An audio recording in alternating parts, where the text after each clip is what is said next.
தங்கம் விலை குறைய வாய்ப்புண்டா 2026ல?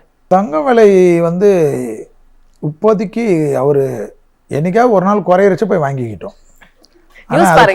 அது குறையாது. அதாவது நேற்றோட இன்னைக்கு குறைஞ்சதுன்னா டப்புன்னு போய் வாங்கிக்க சொல்லுங்க. அப்போ அவர் ஆறுதலாக இருக்கலாம்.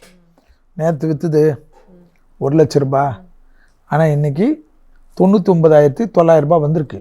ஸோ 100 ரூபாய் லாபம்னு வாங்கிக்க சொல்லு. தங்க விலை என்னை பொறுத்த வரைக்கும் குறையாது. 28 வரைக்கும் அது உயர்ந்து தான் இருக்கும். தங்கத்தில் முதலீடு செய்வது நல்லது. அது தங்கம் வாங்க முடியலன்னா நம்ம ஏன் அதை பற்றி யோசிக்கணுன்றது தான் என் கேள்வி.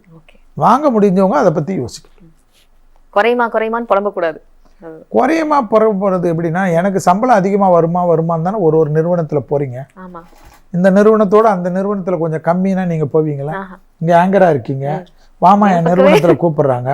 இப்போ நீங்கள் ஒரு அமௌண்ட் வாங்குறீங்கன்னு வச்சுங்க, ஏதோ ஒரு பெரிய அமௌண்ட்டே வச்சுக்கோங்க. அதோட ஒரு 20% நான் கம்மியாக கொடுப்பேன். நீ ஏன் நானே இங்கே நல்லா இருக்கிறேன். தங்கம் அதை போல தான் விலை ஏறும்.